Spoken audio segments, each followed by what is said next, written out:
Halo, assalamualaikum warahmatullahi wabarakatuh. Apa kabar teman-teman? Jumpa lagi dengan saya Resi Yulan Purnama Putra. Mungkin ini sudah larut malam dan saya juga masih di kantor.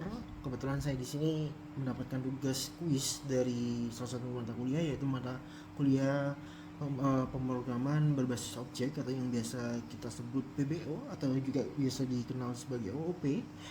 Untuk kali ini saya mendapatkan tugas untuk membuat suatu aplikasi, di mana aplikasi tersebut sudah dirangkum melalui studi kasus. Oke, mari kita lihat studi kasus yang akan kita kerjakan. Let's check this out.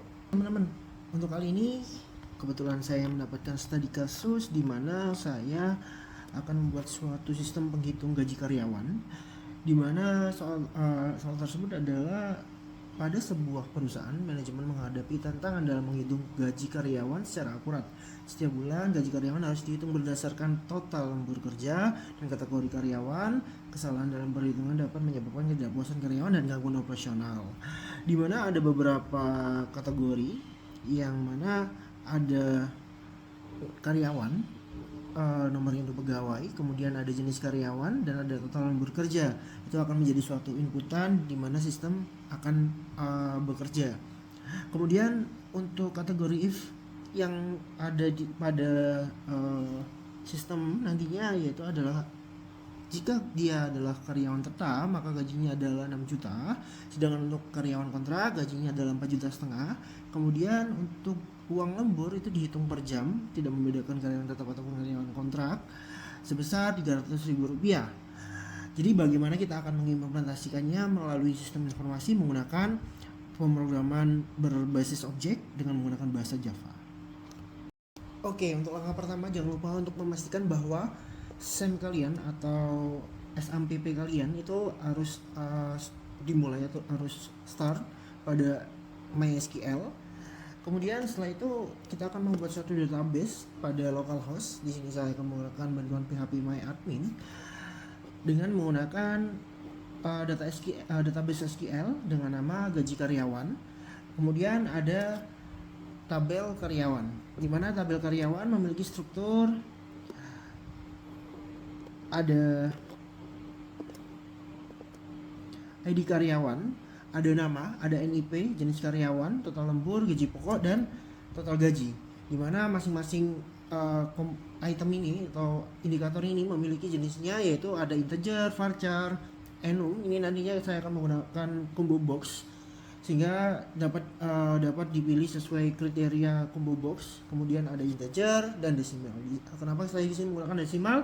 Karena akan menampilkan jumlah dari penggunaan uang tersebut.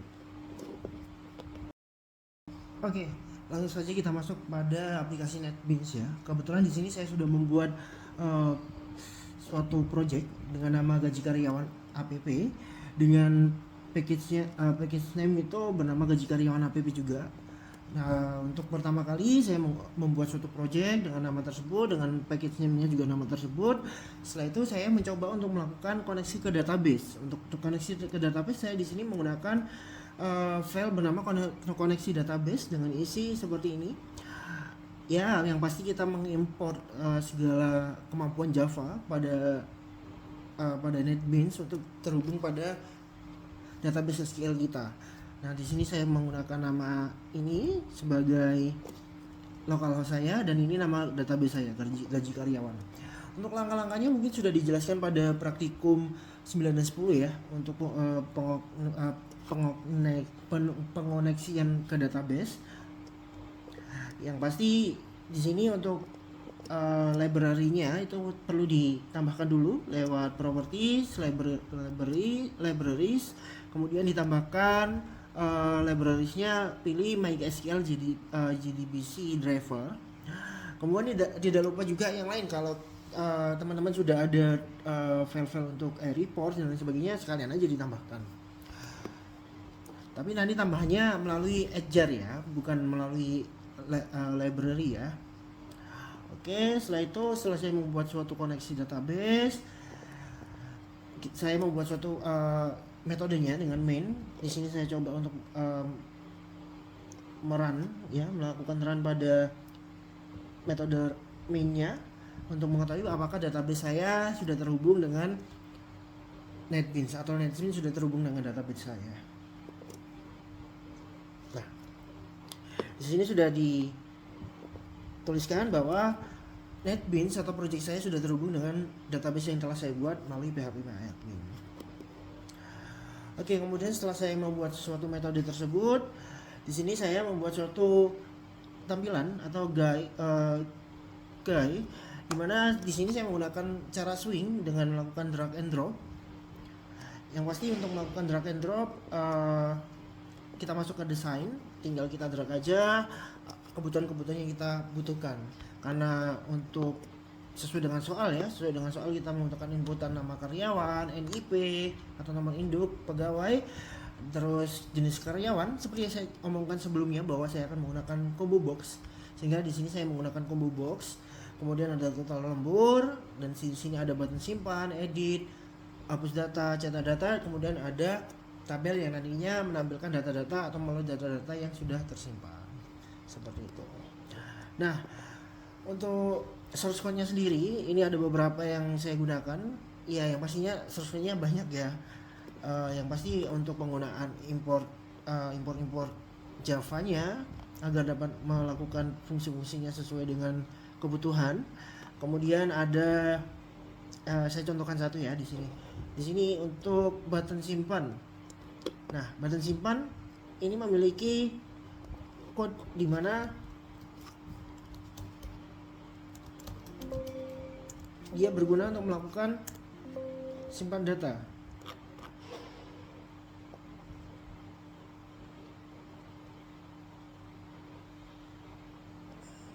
Button simpan.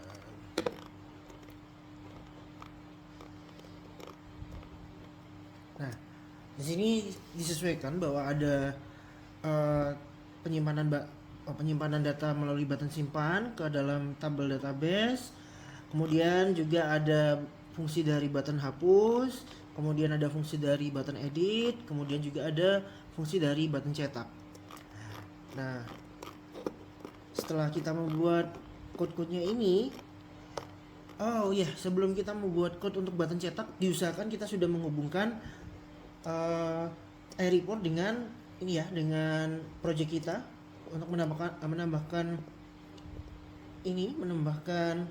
suatu iReport dapat menggunakan report wizard ya. Nanti tinggal di next saja atau diikuti langkah-langkah selanjutnya sehingga nanti menampilkan tampilan report yang diinginkan. Nah, ini kebetulan reportnya sudah saya edit seperti ini. Jadi mungkin nanti akan kita coba agar dapat menampilkan data reportnya seperti apa, seperti itu. Oke, mungkin bisa kita langsung coba saja untuk mempersingkat waktu.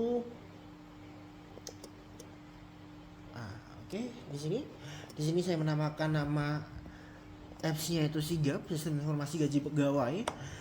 Oke, di sini saya sudah memiliki 12 entrian data, di mana ini ada ID karyawan, nama, NIP dan lain sebagainya. Kemudian di sini saya isikan nama contoh Rizal. NIP-nya bisa di 1 2 3 4 5 6. Saya contohkan jenisnya pegawai tetap, lama lemburnya 1. Mari kita coba untuk simpan. Data berhasil disimpan ya. Oke. Nah, di sini ini kenapa ID karyawan ketika di save ini dia kosong? Tidak berarti dia kosong, cuman dia tidak nampak. Namun pada database dia sifatnya auto increment, yaitu dia sudah otomatis terisi sesuai urutan yang diisikan. Jadi kalau misal sebelumnya 12, di sini nantinya akan terisi 13 seperti itu. Nah, dia pegawai tetap, total lemburnya 1 jam, di mana gajinya adalah gaji pokoknya adalah 6 juta. Jadi untuk total lembur itu adalah total lama lembur dikalikan rupiah dalam lembur atau gaji dalam lembur. 1 dikali 3 berarti 300 rupiah, sehingga gaji totalnya adalah 6 juta 300 rupiah seperti itu. Itu untuk fungsi proyeksi simpan. Kemudian bagaimana kalau untuk edit data? Nah, kita tinggal edit aja. Contoh tadi kita menambahkan Rizal ya. Kita mau mengganti punya coba punya Rahma. Tinggal klik 2 kali pada sini, sudah muncul di sini Rahma. Tinggal kita rubah aja. Nah, total lembu Rahma sebelumnya adalah 4. Di sini saya akan mencoba total lembu Rahma saya ganti menjadi 2. Kemudian saya ketik edit, dia akan berubah. Dia sebagai pegawai tetap, gajinya 6 juta. Total lemburnya sebelumnya adalah 4.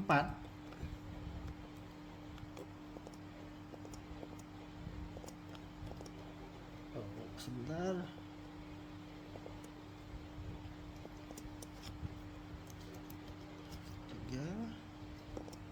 Nah, saya ganti 3. Total sebelumnya adalah 4, sekarang sudah saya mengganti 3, otomatis dia sebagai pegawai tetap gaji pokoknya 6 juta dan gaji totalnya sebesar 6.900.000 karena 3 dikalikan 300 sama dengan 900, sehingga gajinya 6.900.000 tersebut. Nah, seperti itu teman-teman. Nah, untuk fungsi dari hapus data, pastinya kita tinggal pilih datanya aja ya pada kolom-kolom yang tersedia. Nanti tinggal dihapus saja melalui button hapus data. Contoh saya di sini mau menghapus milik Dian. Oke, tinggal kita hapus.